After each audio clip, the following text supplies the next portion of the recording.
welcome to the show. Our very first guest is here, and I'm excited because we know the month of February is the month of love. Love and heart go hand in hand, guys. So it's the Heart Health Awareness Month, and to take us through that and just make sure that we take care of our hearts is a clinical nutritionist, Ashley Kipother. Welcome to the show. Thank you so much for having me. It's great to be here. Great stuff. So and happy new month. Happy new month. Happy month of love. Happy, yes. All things hearts. Yes. So today we're talking about, the heart and just making sure that it's okay. And yes. There's so many things that we do. When you get a bit thick, yes. you will run to the gym. When you get yes. a cough, yes. then you will go get that checked. Exactly. When you get a breakout, then you'll definitely see somebody. So yes. most of the times we have no idea how to check the heart. And focus more on the prevention piece of it yes. before we actually become sick. Yeah. So that's a key piece that I like to talk about, especially with the diet and lifestyle and how that can really be impactful on our heart health, because we really have so much control, believe it or not, over what happens to us. Yes, we may have the genetics, the predispositions to have yes. high cholesterol and a heart health risk, but we can really do so much to impact whether or not we get that. So that's what I'm excited to talk about today. Great, let's get to it. Yes. So when we talk about, prevention or taking care of our heart, what does that even mean? Yes. So basically, so being a dietitian, I'm going to focus on the lifestyle and mostly the nutrition piece of it. So ensuring that our diet is very heart healthy. And so what that means is really having a balanced diet. And so I've been on this show before. And so what I've talked about is My Plate. So your viewers can go to myplate.gov if they're unfamiliar with that. And basically it shows you what your plate should look like at every single meal so that it's balanced and healthy and nutritious. So what that looks like is half of our plate is fruits and vegetables, very essential for heart health because they have antioxidants which reverse cell damage and prevent chronic disease such as heart disease. Okay. They also have fiber and other things which I'm sure we'll get into. And then a fourth of your plate will be grains, specifically those whole grains, so good carbs, which are actually good for us, which many people are concerned are not good for us. We'll also talk about that. Yes. And then a fourth being protein. And so we'll talk about what are the best sources of protein when it comes to that heart healthy diet and why that is the way that it is. And then also choosing low fat dairy products. So that's really what an overall balanced heart healthy plate should look like at every single meal, because it ensures we're getting all those nutrients and then the heart healthy fats as well, and avoiding those unheart healthy fats. My goodness. Yes. That is a lot. Sounds more complex than what it is. Yes. Okay, so let's get into the nitty gritties of if you're looking at maybe having my plate of the half the plate that has the vegetables and fruits. Yes. Are there particular ones that actually just work for the heart? Yeah, so that's a really great question. So the answer to that is truly just a variety. Okay. So all the different colors of fruits and vegetables, because all the different colors give us different nutrients, vitamins, minerals, and those antioxidants that I keep talking about. So those are plant nutrients that again reverse the damage that's done to our cells to keep the heart healthy.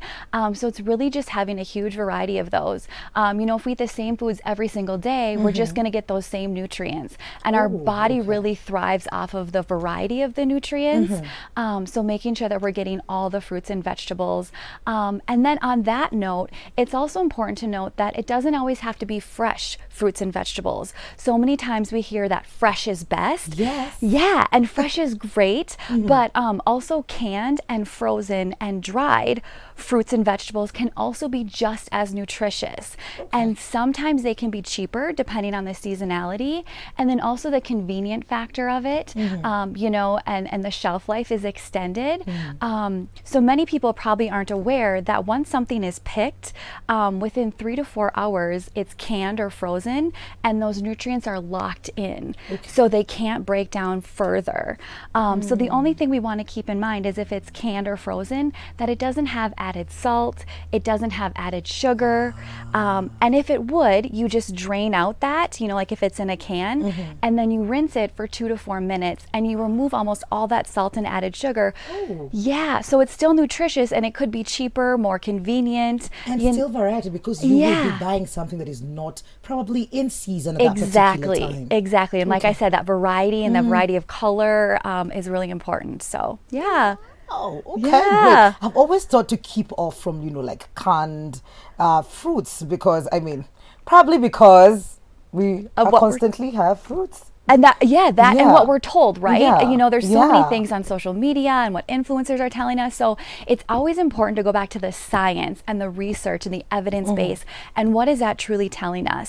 So and yeah, what I just said is what the science shows us. Yeah. So yeah. Oh, wow, great. Yeah. Guys, we're going to take a very short commercial break, but this conversation continues. But if you have any questions whatsoever about a healthy heart, or because that's what we're going to be talking about, if you have any questions about diet and lifestyle changes, just to make sure that we are taking care of our hearts, but you can send your questions to 111 for just a shilling, and you can find us on social media, Switch TV KE on Instagram, Switch TV Kenya on Facebook. Send that in so that we have Ashley just touch on the questions before our conversation is done. Let's talk about the fats for a bit. What fats are recommended? Yeah, so this can be so confusing because again, there's so much information out there. So how do we know what is truly science-based? So that's why I'm happy to be here and share the science base. So there's two main types of fats that I'll focus on today.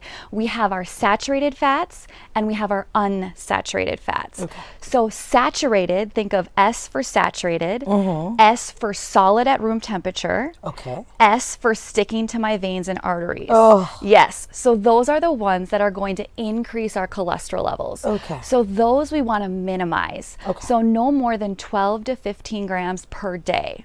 Okay. 15 to 12 to 15 12 grams to per 15. day. What? Yes. So we'll Okay. talk about what some sources of those are after I go through the heart healthy ones. Okay. So the ones we want to focus on are the unsaturated. So these are the mono unsaturated and the polyunsaturated. So just thinking of unsaturated, these are going to be liquid at room temperature. So think of liquid flowing through our veins and arteries. These are the good fats that we want to have most of the time. The visuals are working. Yeah, for I'm me. trying. Yes. You're doing a good Yes, job. I'm trying because it's a lot of information and a lot of Yes. new information to people. So, how do we put that into context when I'm at the supermarket? What does that look like? How do I know what to pick out? So, getting to the examples of what the saturated fats are. So again, solid at room temperature. Yes. So this is going to be butter. This is going to be cheese. Oh, there goes my cheese. This is going to be your meat products. Yes. And this is also going to be your solid fat. So like coconut oil is saturated fat, believe it or not. It is not a good fat. Yes, breaking news, I know. my But again, God. that's what the science shows us. So if Yes. you go to World Health Organization, Harvard School of Public Health, Mayo Clinic, etc., they will tell you that coconut oil is in fact a saturated fat. Okay. So remember I said we need about 12 to 15 grams of saturated fat or no more than that per day. In 1 tablespoon of coconut oil, you're getting 13 grams of saturated fat. So your entire daily allowance is in that 1 tablespoon of coconut oil. Okay. So just to put that into perspective. Yes. And then I want to go back because you mentioned, oh gosh, there goes my meat, there goes my cheese. Are you kidding me? I would die without my cheese. Oh, thank God. So remember I said we can have some amount. So it's Okay. again 12 to 15 grams. Okay. So it's just we don't want to overdo it. So I always say everything in moderation, everything in proper portion. So smaller amounts and then focusing on those unsaturated fats. So those again would be like your liquid oils like your olive oil, your canola oil, your fatty fish like salmon, tuna, halibut, tilapia I know is big here. Yes, it but we shouldn't be is. deep frying that all the time. Once in a while. So we also have to look at our methods of cooking. So baking, grilling rather Okay. than deep That- frying. Yeah. But again, wow. Most of us just, that mama somewhere who just yes. deep fries your fish, and that's all you eat. That's all you eat. So not so good. Once in a while, try bake it. Remember to send in those questions that you have anything to do with heart health awareness. Please send it in. We're taking a short commercial break. We will be right back. This is Full Circle with Wikali.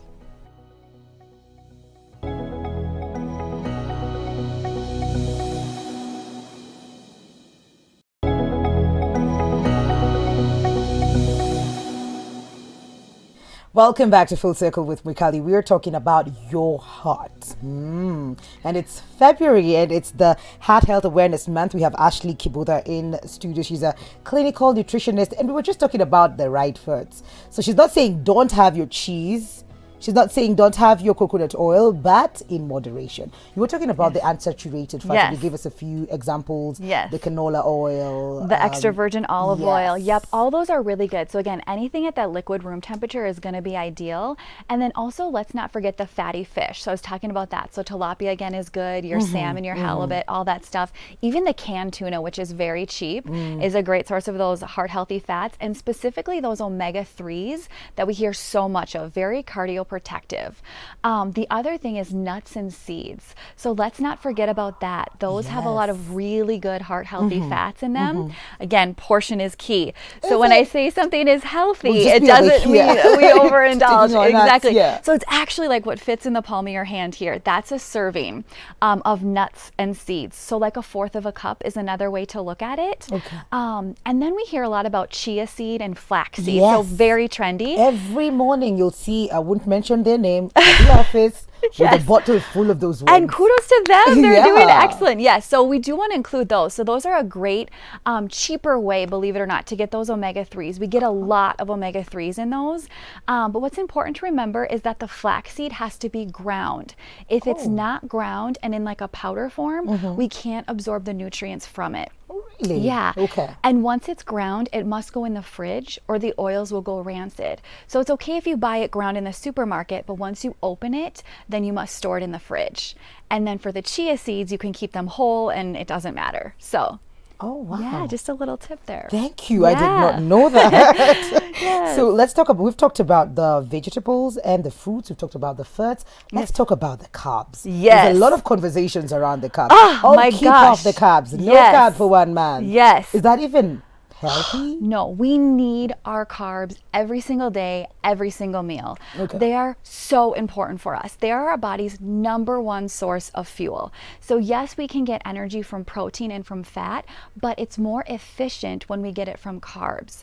So the key takeaway message is the type of carb. Is it a complex carb or a simple? So when I say complex, I mean the whole grains. So your brown rice, your quinoa, your brown ugali, your wimbi, your sorghum, your uji, your brown bread. All of those are good complex carbs. And that's because we're not only getting the carbs and that sugar, we're also getting a lot of vitamins, minerals, antioxidants, and most importantly, fiber. And that fiber is key for heart health. The fiber keeps us fuller for longer, which helps us with weight management. And we know that if we're overweight, we're at a higher risk for heart disease. Another really cool thing about fiber is that it actually binds to cholesterol in our body. And then when we have a bowel movement, it's excreted out of the body. So fiber literally helps lower our cholesterol levels. So again, a key reason we want to include all those fruits and vegetables as well as those complex carbs being whole grains. So the simple carbs are like your desserts, your cakes, your sweets, mandazi, you know, all those things, everything in moderation again, but we really want to focus on those complex carbs, again, because of the fiber, which being that key component when it comes to heart health. So also we'll include our sweet potatoes in here. Yes, that would be complex carbs, your white potatoes, any of your starchy vegetables, so your green peas, your beans, your dengus, those are all really good complex carbs. Okay. Yes. Great. Yes. We've had conversations around people who do not eat anything apart from fruits for like a certain duration of time. Like a detox or something? Yes. How healthy or unhealthy is that? So it's not something I would recommend in general for heart health, for anything, because it is not a completely nutritious diet. Yes. If you just eat fruits, you're not having any protein. We need protein to help build muscle, to support our immune system, to make sure our hair and nails are good, to help with our enzymes, I mean hormones, everything. So if we're not getting protein, you know, that's a huge miss. Also those complex carbs, we just talked about why that's important. And again, if you're just eating fruit, you are going to be starving. My gosh, I would pass out. Seriously, how can you possibly get full from that?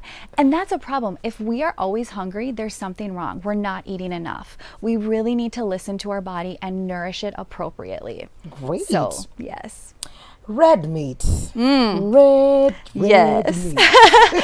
So everything in moderation and proper portion. I better tread lightly here. I know Kenyans and their red meat. Yes, namachoma. Kabisa. Yes. So what I would recommend is, again, not that we have red meat at every single meal, because again, everything in moderation and proper portion. We want to especially include fish at least twice a week for heart health, because we want to watch that saturated fat. So red meat can be a source of that saturated fat, which is fine because again, we can have 12 to 15 grams. But what I would recommend with the red meat is that we have the leaner cuts. So we trim away that extra fat. I know that's the tasty part, but trim away that because that's all saturated fat. Okay. And then watch our portions. So a proper serving of meat is going to be 3 ounces, or like the palm of your hand. Have you ever seen such a portion of meat in Kenya? That plate you described at the beginning of the show, Yes. has the meat. It does have the meat. Half of it. The fourth of it.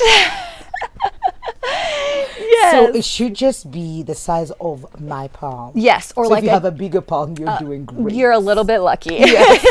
Yeah, so about that, or 3 ounces, or think of also a deck of cards. Okay. So that's the exact size. Yeah. all right, And so all the right. idea then is to eat slowly and mindfully so you actually enjoy that taste and not just gobble through it and then you feel like you don't even eat any meat or fully enjoy it. So it's also a little trick that I like to share as well. Just take your time. Exactly. Exactly. Does when you check into probably a gym, you check into healthy living facility. Yes. There are ways that will take your weighting. Yes. They will check your BMI. Yes. They'll also check your cholesterol. Yes. So what are the healthy ranges Yes. of cholesterol? Yes. So the healthy ranges of cholesterol. So I'm going to tell you in the American terms because that's what's in top of my head. So I can do the conversions. I'm so sorry. I know it's a quick conversion. So just Google it. So in terms of cholesterol, anything that's 200 milliliters per deciliter, okay, or milliliters per deciliter, 200. Anything under that is okay, for total cholesterol. Now, we want to take it a step further because cholesterol can be broken down into good cholesterol, which is your HDL, and your bad cholesterol, which is your LDL. And this is a bit more indicative of your risk for heart disease when your LDL is very high. So your LDL, you want it to be at least under 150. Under 100 would be ideal.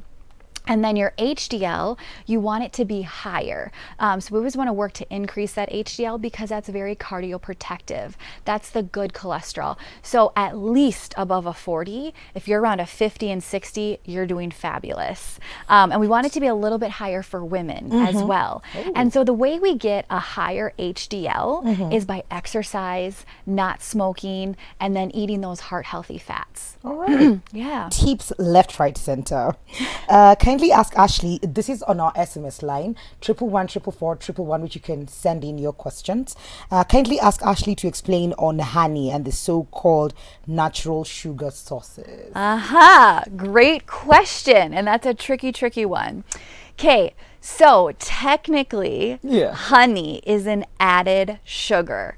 It is not a natural sugar. Believe it or not, honey should Even like the natural one from like literally straight up from the beehive. Yes, like you go collect it in the morning. Yes, that's an added sugar. Here's come. Have you seen those people who just always? I don't do sugar, I just do honey. Always, I see it all the time. Or jaggery, or coconut sugar, all of it. It's all added. So the only natural sources of sugar is going to be the sugar in white cow's milk because that's the natural carb, or fruit. That's the only natural sugar. Sugar cane. That's added.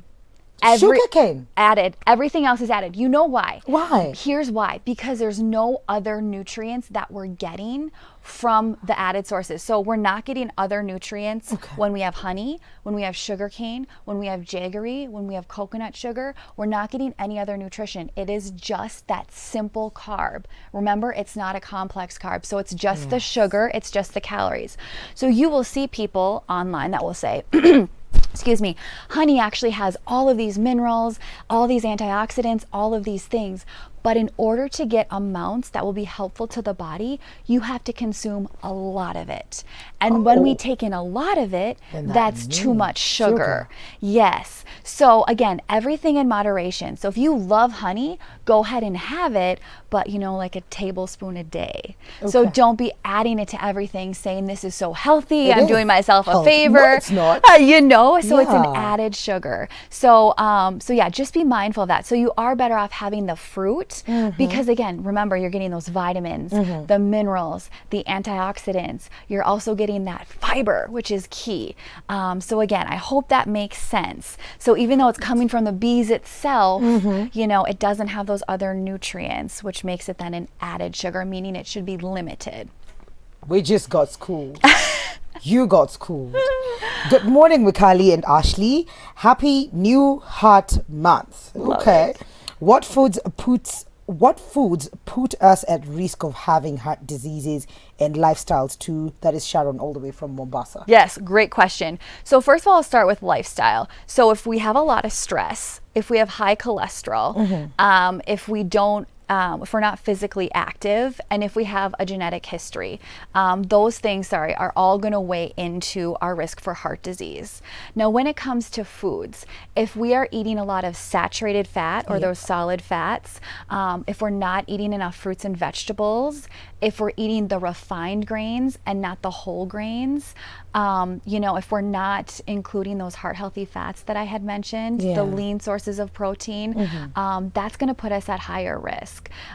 So again, all of that together, eating that balanced plate is really key. Watching our portions, moderation, managing our stress, and being physically active. Those things are going to really set you up for the most ideal success around heart disease. Just before we come to the end of this conversation, let's talk about salt and its relation to our hearts. Yes, great question. So what salt does is it actually causes our body to retain fluid, and the more fluid we have, the higher our blood pressure. So salt directly impacts our blood pressure. And when we have high blood pressure, that does damage to our arterial walls, to our veins and arteries. And then the cholesterol goes to those damaged pieces and builds up to prevent the artery from leaking, right? And over time, that cholesterol is going to stick and stick and stick and can potentially cause a blockage, especially if we have a high fat diet. So that can then lead to a heart attack. So you see, it's sort of this progressive thing. So that's why we really do want to limit our salt intake. And I know many people watching are probably saying, but I have sea salt. I have pink Himalayan salt. Yes, I'm doing good. It doesn't count. So let me just say it plain and simple. Salt is salt. Oh, really? It has the same amount of sodium. And again, they'll try to tell you, but it's healthier. It has lower sodium. It has minerals. Again, yes, it has minerals. But they're very small amounts. So we would have to consume a lot of that salt to get enough of those minerals that they're talking about. So again, the key takeaway is salt is salt. If you love pink Himalayan sea salt, that's fine, but it doesn't mean you should go to town and put it on everything. Yes. So we can't have this conversation without talking about the alcohol. Yes. So alcohol actually can be cardioprotective. Again, it depends on a lot of factors. So I highly recommend that you talk to your doctor about this to see that if it's right for you. And you also must consider genetics and if there's alcohol abuse in your family, because that puts you at a higher risk. Also, you need to consider what medications you're taking, because that can also be negatively impacted. But in general, it's okay and can be part of a healthy diet for women to have 1 alcoholic drink a day and men 2. Servings, guys, servings, okay? Like 5 ounces of wine and like 1 small beer or 1 shot, whatever it is. But I would recommend more of a wine, especially a red wine. And that's because, of course, it's made from grapes.